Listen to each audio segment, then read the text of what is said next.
मृदुंगमच त्यांच्या हृदयाची धडधड आहे.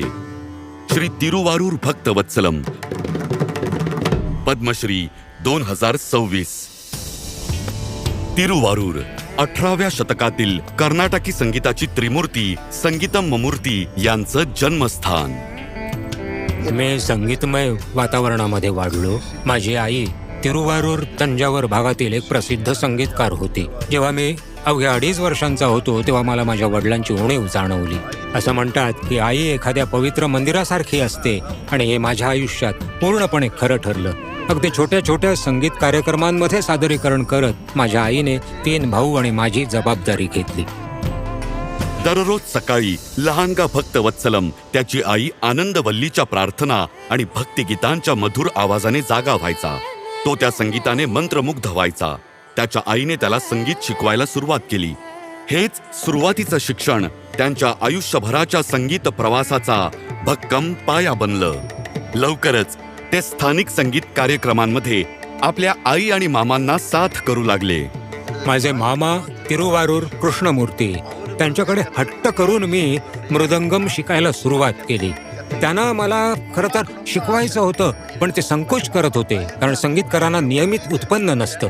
त्यांना असं वाटे की त्यांनी जे कष्ट सोसले तेच मला सोसावे लागू नये. त्या काळी चेन्नई भारतीय शास्त्रीय संगीताचं एक प्रमुख केंद्र बनलं होतं. देशभरातील महान विद्वान आणि कलाकार तिथे स्थायिक होत होते. जेव्हा मी मद्रासला आलो तेव्हा मी कोणालाही ओळखत नव्हतो आणि मला कोणाचाही आधार नव्हता. माझी आई माझ्यासोबत यायला कचरत होती. मी एक छोटीशी खोली भाड्याने घेतली आणि खूप मनधरणी करून मी माझ्या आईला माझ्यासोबत आणलं. तिने माझ्यासाठी जो त्याग केलाय त्याची कल्पना सुद्धा करता येणार नाही. माझ्यासाठी तिने त्या लहानशा खोलीत जुळवून घेतलं आणि आम्ही एका अशा वस्तीत राहायचो जिथे लहान घरं एकमेकांना लागून होती. मला शेजाऱ्यांना त्रास द्यायचा नव्हता म्हणून मी खिडक्यांना जाडसर पडदे लावून खोली ध्वनिरोधक बनवायचो आणि तासनतास मृदुंगाचा सराव करायचो. निरंतर 10 वर्ष हीच माझी दिनचर्या होती.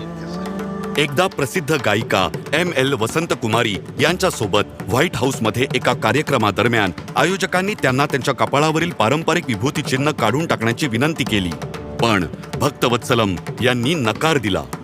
त्यांच्यासाठी ते त्यांच्या अस्मितेचं आणि श्रद्धेचं प्रतीक होतं आणि त्यांनी अभिमानाने कार्यक्रम सादर केला. 1992 मध्ये बार्सिलोना ऑलिम्पिकमध्ये सादरीकरण केलं आणि त्यानंतर जागतिक स्तरावर दिग्गज मेंडोलिन वादक श्रीनिवास यांना साथ संगत केली.